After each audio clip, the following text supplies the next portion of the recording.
আমাদের সবারই খুব একটা চিন্তা হয় কি বানাই। আজকে কিন্তু দারুণ একটা কোপ্তা রেসিপি আপনাদের সাথে শেয়ার করছি, পালক পনির কোপ্তা। খেতে কিন্তু দারুণ টেস্টি। চলুন তাহলে দেখে নিই কি কি মশলা ব্যবহার করলাম তাতে। এখানে এক আটি পালং শাক নিয়েছি, জাস্ট একটুখানি ফুটিয়ে নেব। এই মিনিট খানেক মতো একটুখানি ফুটলো, এবার তুলে নিচ্ছি। পালং পাতার থেকে জলটাকে কিন্তু পুরো নিংড়ে বের করে নিতে হবে। এবার এটাকে প্লেটটার মধ্যে ঢেলে নিলাম, ঠান্ডা হওয়া অবধি অপেক্ষা করব।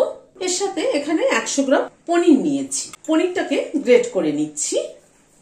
50 গ্রাম মতো কড়াইশুঁটি নিয়েছি, এটাকে গরম জলে একটু সময় ভিজিয়ে রেখেছিলাম 4-5 মিনিট মতো। আদা কুচি দিলাম 1 চামচ, দুটো কাঁচা লঙ্কা কুচি করে নিয়েছি। ভাজা মশলার গুঁড়ো দিলাম 1/2 চামচ। এই ভাজা মশলার গুঁড়োটা জিরে, ধনে, মৌরি, শুকনো লঙ্কা আর অল্প গরম মশলা মানে দারচিনি আর এলাচ খালি শুকনো খোলায় টেলে গুঁড়ো করে রেখেছি। নুন দিলাম, চিনি দিলাম, বাইন্ডিং এর জন্য বেসন দিচ্ছি 3 চামচ। মেখে নিচ্ছি ভালো করে। কড়াইশুঁটিগুলোকেও একদম পেস্ট করে দিতে হবে। খুব ভালো করে মেখে নিলাম। এবার এটার থেকে খানিকটা করে পোর্শন তুলে নিচ্ছি, নিয়ে কোপ্তার শেপ দিয়ে নিচ্ছি। ছোট বড় নিজেদের পছন্দ অনুযায়ী শেপ দিয়ে নেবে।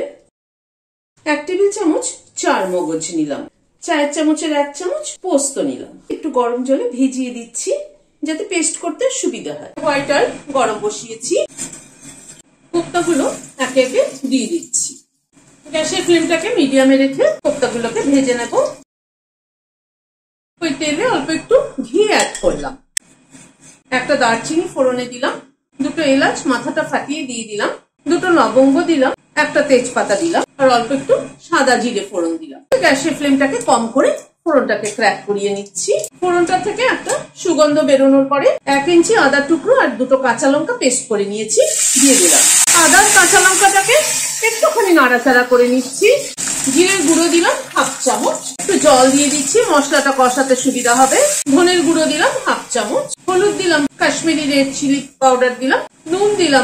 মশলাটাকে এবার ভালো করে কষিয়ে নিচ্ছি। মশলাটাকে মিনিট খানেক একটুখানি নাড়াচাড়া করে নিলাম। পোস্ত আর চার মগজ বাটাটা দিয়ে দিলাম। মশলাটাকে আবারও একটু কষিয়ে নিচ্ছি। আবারও প্রায় মিনিট 2 সময় ধরে মশলাটাকে কষিয়ে নিলাম। 2 টেবিল চামচ দই ফেটিয়ে নিয়েছি দিয়ে দিলাম। গ্যাসের ফ্লেমটাকে একদম কম করে দিলাম। এবার দইটা দিয়ে একটু নেড়ে নিচ্ছি। মিনিট 2 মতো একটু কষিয়ে নিলাম। চিনি দিয়ে দিলাম। এবার গরম জল অ্যাড করে দিচ্ছি।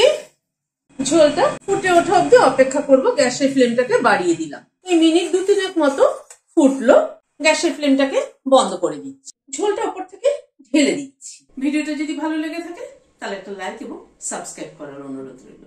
আজ তাহলে এখানে শেষ করছি। নমস্কার।